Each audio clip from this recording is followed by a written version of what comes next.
Welcome, dear friends. In the previous module, we had taken an introductory look at various global gender movements and discussed how influential they can be in the fight for gender equality. In this module, we shall scrutinize some of the important theoretical approaches that will help us to understand the formation and functioning of social movements. Critical theories are essential to understand the nature, directions, and possibilities of social movements, which can be decoded by attending to their diverse narratives and experiences, values, history, and literature. Social movements have always played a significant role in societies. They raise awareness about previously ignored issues and identities, enabling isolated and unorganized constituencies to achieve consciousness, solidarity, and also realize the possibility of a collective action. As a result, social movements can bring about cultural shifts, enabling subordinate and disempowered social positions to achieve active and empowered identities. At the same time, social movements are also intrinsically contested. Their identities, strategies, purposes, participants, etc., are normally a subject of arguments to certain extent. Feminist consciousness, for example, involves the realization that many aspects of women's conditions are the effects of their dependent and yet alterable political situation. This realization is essential to their active transformation. The active transformation of women's unequal representation and positioning in the society, even though their movements have sometimes been disapproved by the masses. The substantial contributions to practice of a critical theory stem from the political and practical needs of a movement. The first task of theory should be not to put political instruments into the hands of already formed political actors, but rather to transform the passive human victims of inherited social structures into self-consciously transformative agents. A critical theory of social movements, therefore, must allow for and coexist with an irreducible plurality of identities and discourses. Several psychological studies point out that social movements arise as a result of an individual's sense of alienation from society. This is particularly true in the case of gender movements. In Bourdieu's theory, practical action is produced by the habitus. Generated in its social field, habitus conveys cultural encoding in a non-deterministic manner. Habitus represents the way group culture and personal history shape the body and the mind, and as a result, it shapes social actions of an individual or a group. For example, contemporary collective actions initiated by women against inequality are rooted in structures of resistance, which were originally pioneered by remarkable individuals challenging various injustices that they personally faced. Stories of such individual resistance can inspire and give birth to epoch-making social movements. Storytelling is often associated with the word narrative. Although sometimes a distinction is made between the two, the words narrative and storytelling are often used interchangeably. Narrative may refer to a wider set of storytelling devices that goes beyond the traditional meaning of oral storytelling. It not only refers to the stories but also to the way a story is told. Scholars have identified numerous ways in which narratives occur and function within social movements. The actors of a social movement tell stories and use storytelling devices to their advantage. The narrative is a vital form of movement discourse and also provides a crucial analytical model. It is a part of interdisciplinary research, including English, critical theory, psychology, sociology, history, legal studies, etc. Sometimes stories are deployed strategically, and at other times they thrive in an unconscious manner. They often convey a strong meaning which can be interpreted and analyzed. There is usually some precursor to a movement, but it is often difficult for activists or scholars alike to pinpoint the origins of a movement. Stories of beginnings, which are also called origin stories, are often used tactically in order to create a more cohesive and meaningful narrative. Francisco Poletta, an American sociology professor, cites the example of American civil rights movement, which is often described as beginning with Rosa Parks' refusal to give up her seat to a white man on a city bus, which then sparked the Montgomery bus boycott. This story became a powerful collective action frame that defined a situation as problematic, something that requires concerted efforts to overcome. Civil rights advocates took this anecdote as an opportunity to garner support from commoners of America, especially from African American women. Movement stories of origin not only create a sense of collective identity, they also help to differentiate themselves as a new and unique movement with innovative possibilities. Narratives not only define a movement's origins, but they also help to sustain movements through hardships. For example, narratives can provide a story to explain the setbacks as part of the trajectory of the movement. If movements are able to frame their setbacks as temporary obstacles in the way to its larger goals rather than as disasters, they are more likely to survive them. While some movements may deny their beginnings through the use of narratives, others use narratives to connect themselves to the past. The famous sociologist Jonathan Christensen notes that group stories connect movement members not only to past victories, but they also place members within an ideological and tactical trajectory. Members of a group with diminished capacity tell stories that connect themselves with a more victorious past because they see themselves as carrying on a long tradition of beliefs and glory. Storytelling, therefore, can create agency. It can also reform identity and can motivate people towards action. Stories can engage the participants of a movement and convert thousands of individual stories into a shared story of a new organization. Although we can look at stories as discursive structures, the important aspect of storytelling is its performativity, in which the text is the action as well as word and symbol. The performative factor prompts questions such as who is telling the story, with whom they are interacting, where and when the stories are being told. The identity of a storyteller gives credibility to the story, linking her with her listeners in a common journey. Social movements tell a new story, and this way they acquire leadership, gain adherence, and develop a capability for mobilizing resources to reach its goals. Leaders are critical to social movements. They inspire commitment, devise strategies, frame demands, and influence outcomes.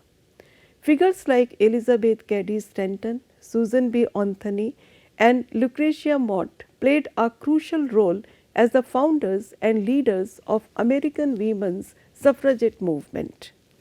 Movement leaders like Martin Luther King Jr. were strategic decision makers who inspired and organized others to participate in social movements.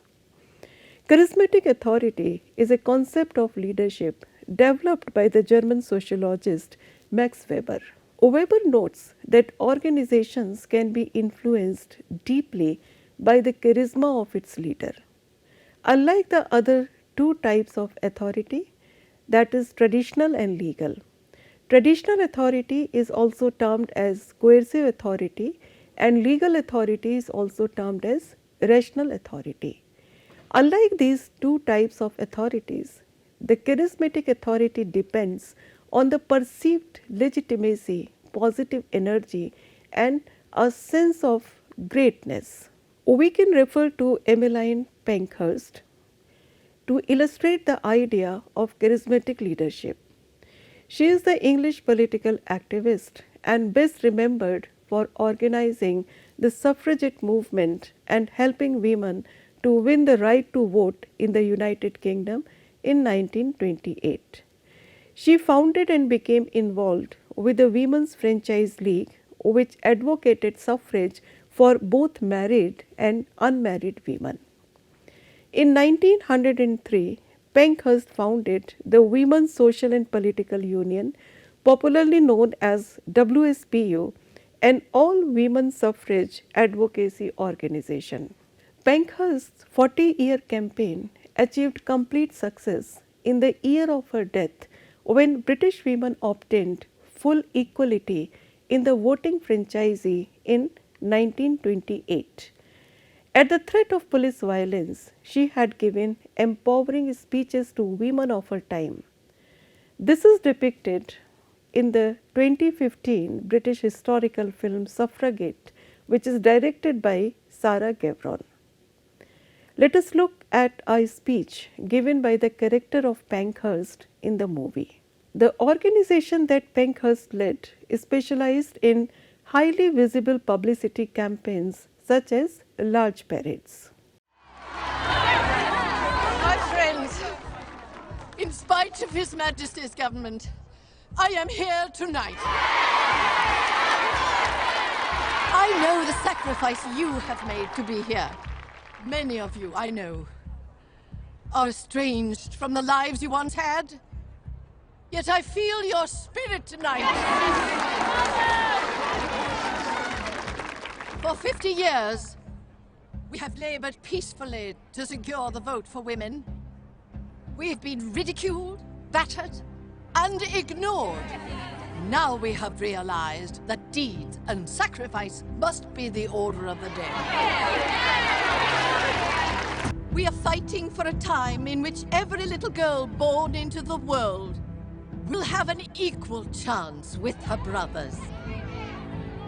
Never underestimate the power we women have to define our own destinies. We do not want to be lawbreakers. We want to be lawmakers.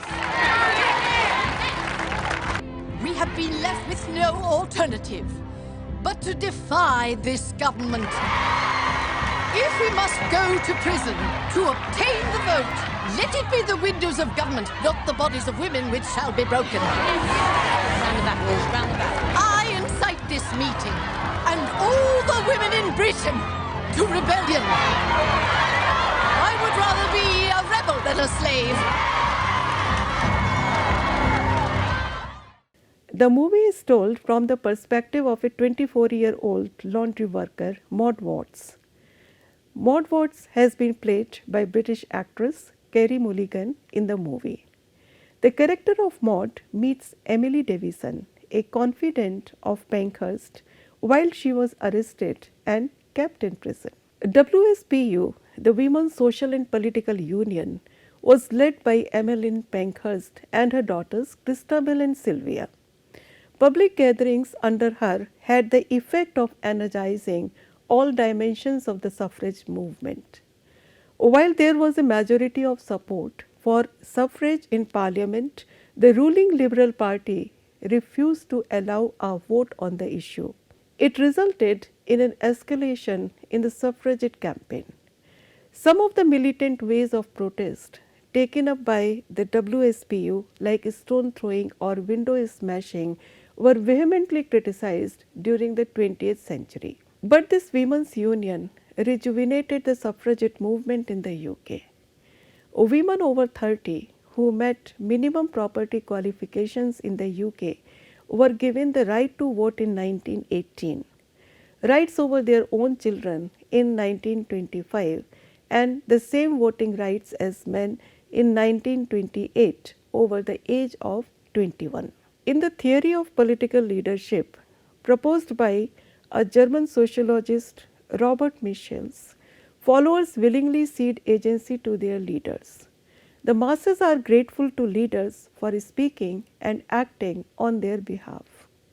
Marx and Engels shared the view that outside leaders or intellectuals were required for revolutionary movements because the masses are incapable of developing a theoretical understanding of revolutionary struggle. Such leaderships can prevent legitimate movements for justice taking a violent turn. Collective behavior theorists have argued that social structural conduciveness is necessary but not sufficient for movement mobilization. Because it is the leaders who create the impetus for movements by providing examples of solidarity, directing action, and defining problems and proposing solutions. Large scale entry of women into universities after the Second World War increased their presence in social movements, and many became feminist leaders after participating in small groups to discuss new ideas about women's liberation in the universities. The degree of gender inequality in the community of a challenging group is one of the major detriments of gender inequality in top levels of leadership in social movements. Social movement leaderships have often had a male face, with women gaining access to leadership and status through their relationships with men. For example, at the outset of the civil rights movement, over 99% of the pastors in black churches were men, and election was one of the primary routes to social movement leaderships. Studies demonstrate that women were heavily involved in secondary leadership roles when they were not involved in the top layers of civil rights movements leadership. As we have discussed earlier, such disparity in leadership roles had resulted in the black feminist movements. In the past, women often functioned in the role of bridge leaders, which Belinda Robnett has defined as an intermediate layer of leadership whose task includes bridging potential constituents and adherents. Such leaders also perform the bulk of a movement's emotional work and may also play dominant roles during periods of crisis and also in moments of sudden spontaneity. Sociologists use new social movement theory to explain the role of social movements in post-industrial societies. New social movement theory refers to a new paradigm of social movement activity and collective action. Contemporary social movements are characterized by strategies, goals, and membership distinct from traditional social movements. They aim for structural reform rather than revolution, and they do not attempt to dismantle the existing political and economic systems. Italian sociologist Alberto Melusi was one of the first to popularize the phrase new social movement. New social movements are a loosely connected group of collective actions which began to emerge in the 1950s. The theory argues that new social movements such as anti-war, environmental movements, civil rights, feminists, and gender movements are distinct from other traditional social movements such as the labor movements of the early 20th century. The old social movements clearly saw reorganization of power relations as a central goal, while the new social movements were not about changing the distribution of power in society but about quality of life issues such as having a clean environment. The core principle of earlier approaches was that protests were held by people who were suffering from structural weaknesses within the society. It could not explain that the growth in social movement was preceded by a growth in welfare rather than a decline in welfare. So, it is important to understand the form of collective action employed in these movements. German philosopher and sociologist Habermas developed the concept of communicative action to explain the situations in which the actions of the agents involved are coordinated. The theory of communicative action allows theorists to reconceptualize rationality and the organization of the social world. Habermas argues that new social movements developed from the tension between system integration and social integration, or between the steering mechanisms of a society and the forces of socialization and value formation. They are defensive reactions of individuals and groups hoping to protect, defend, or recreate endangered lifestyles. Habermas expanded upon the theory of communicative action by using it also as the basis for his theory of morality, democracy, and law. His extensive body of written work addresses topics stretching from social political theory to aesthetics, epistemology, language, and communication studies. For Habermas, new social movement theory, which focuses on the connections between social movements, information, identity, and structure, redefines how contemporary social movements are studied and conceptualized. Through his critical work, The Theory of Communicative Action, which was published in 1981, Habermas developed a concept of rationality that is no longer tied to or limited by the subjectivistic and individualistic premises of modern philosophy and social theory. He posits that communicative action can also be understood as a process through which people form their identities.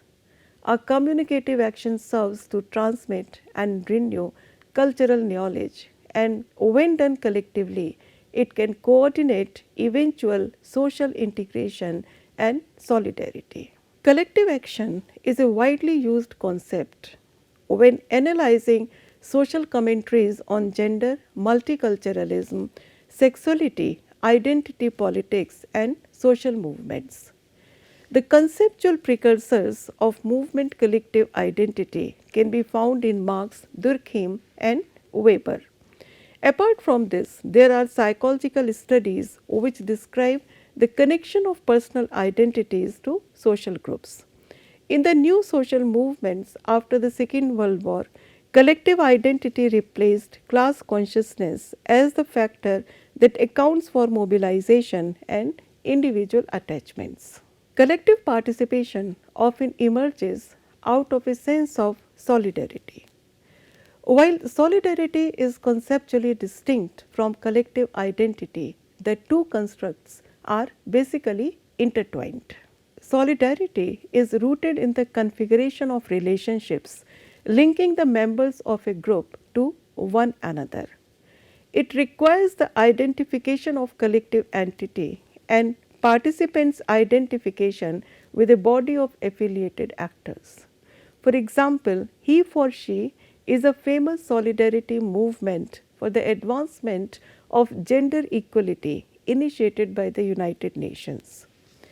HeForShe is a global effort that seeks to involve men and boys in achieving equality by taking action against negative gender stereotypes and behaviors associated with women. The logo for HeForShe represents the union of women and men working together to achieve gender equality by joining together aspects of both the female and male symbols. This movement was launched in 2014 by UN Secretary General Ban Ki-moon and UN Women Global Goodwill Ambassador Emma Watson. Following this launch, millions of men from around the world, including heads of states, CEOs, and global luminaries, have committed to gender equality. When launching the movement in September 2014, British actress Emma Watson delivered an address at the UN headquarters in New York City, mainly focusing on her personal and professional motivation for establishing HeForShe.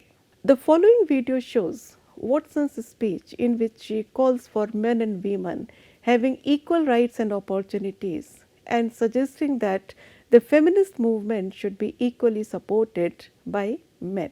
In this video, she also shares many of her own experiences as a young woman in her rise to prominence as an actress. I was appointed as Goodwill Ambassador for UN Women 6 months ago. And the more I've spoken about feminism, the more I have realized that fighting for women's rights has too often become synonymous with man-hating. If there is one thing I know for certain, it is that this has to stop. For the record, feminism, by definition, is the belief that men and women should have equal rights and opportunities. I started questioning gender-based assumptions a long time ago. When I was 8, I was confused being called bossy because I wanted to direct the plays that we would put on for our parents, but the boys were not. When at 14, I started to be sexualized by certain elements of the media.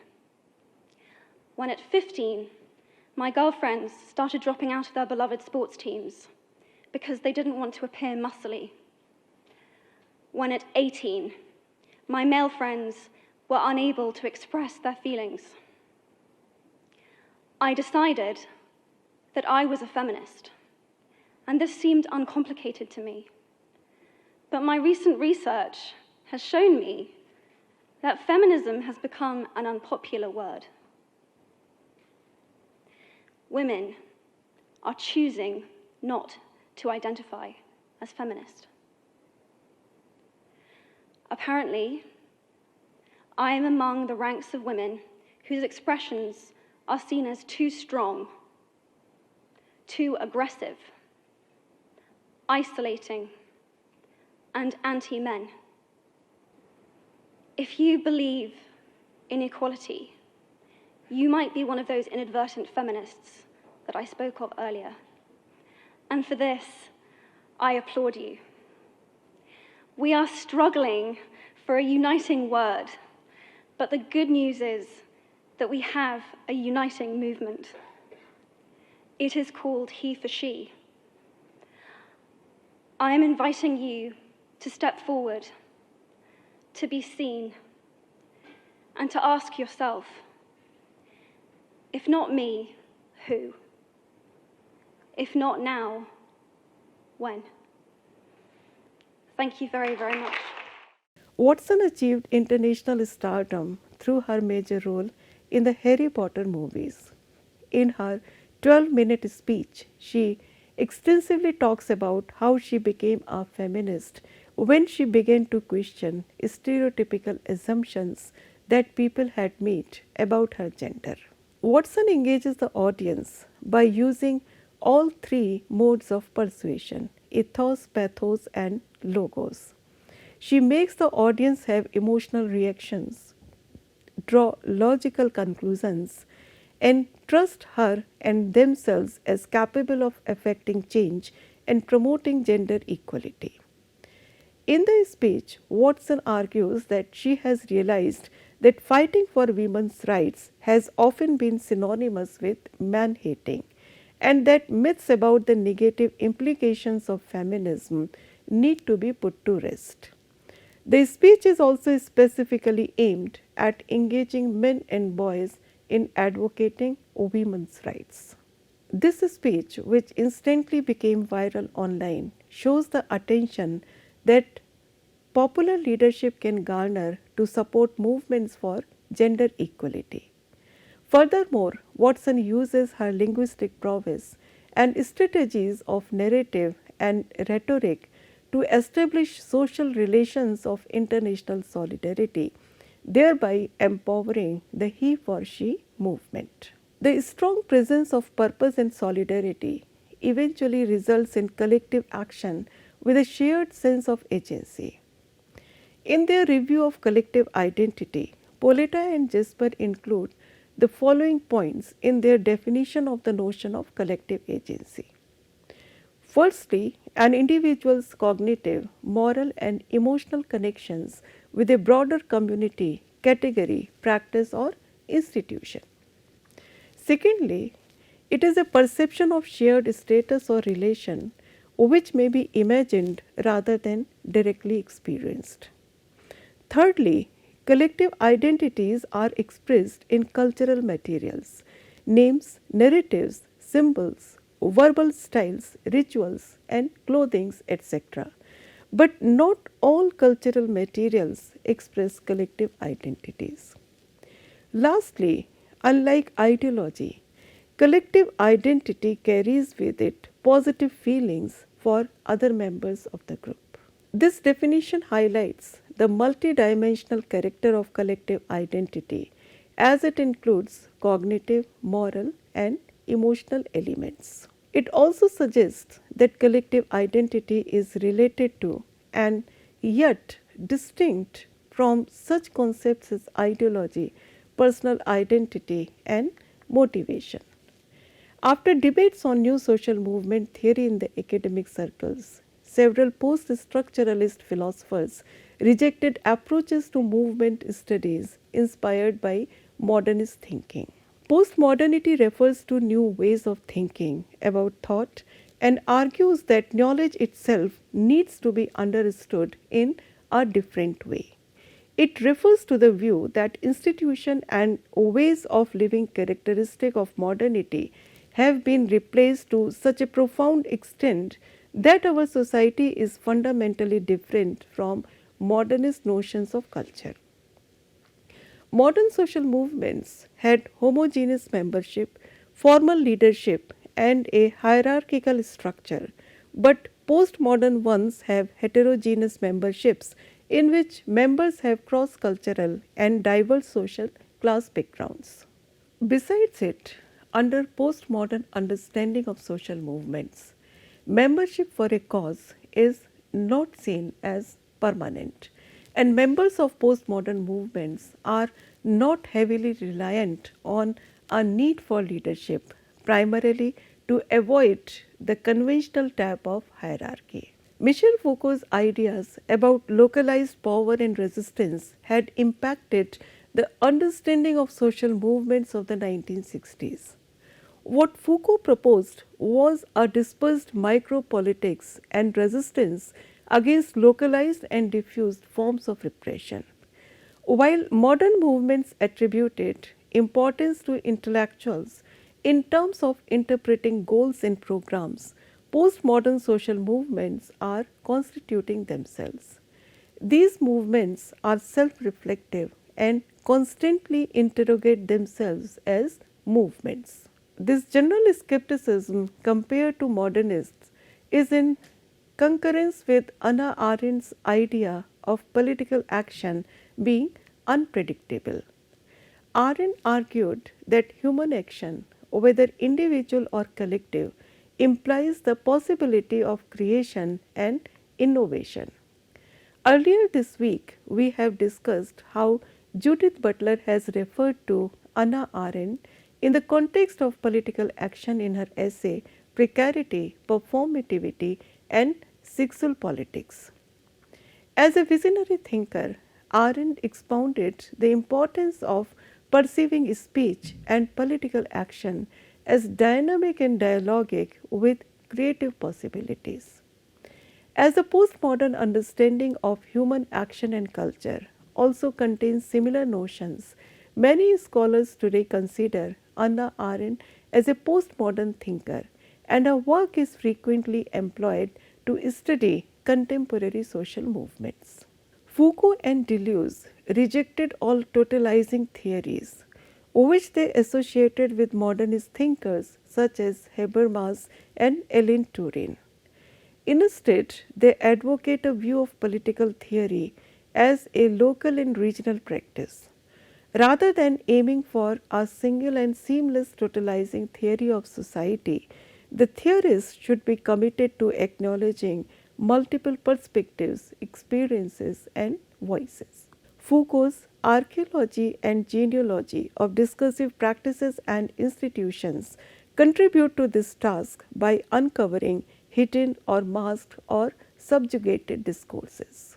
Postmodern social theorists differ mainly in their greater sympathy for non discursive and non rational modes of engagement and their embrace of popular culture over the high or intellectual definitions of culture. Such an approach can be inclusive of latest developments and influential factors evolving in any given culture. One good example is the influence of social media on social movements.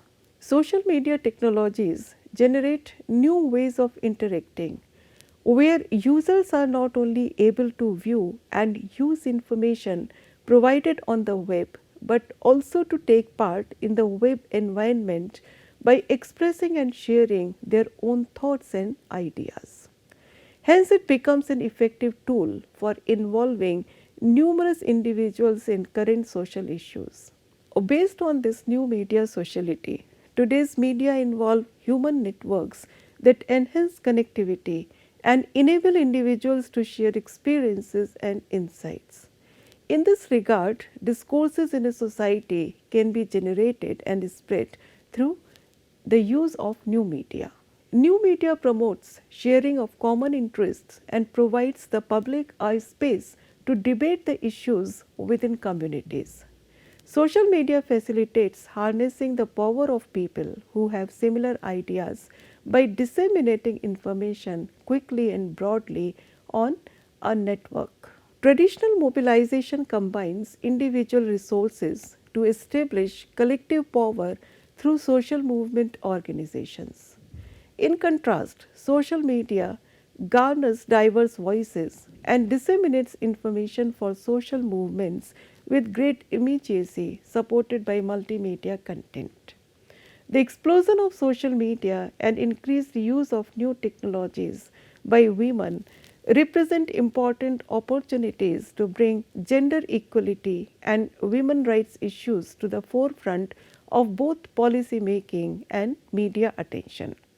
The surge of female bloggers and YouTubers has helped to attract a young generation who represent a key target audience to break established stereotypes and help advance gender equality. So, in this module, we have looked at different theories on social movements and the need for discussions and debates on ongoing movements both online and offline.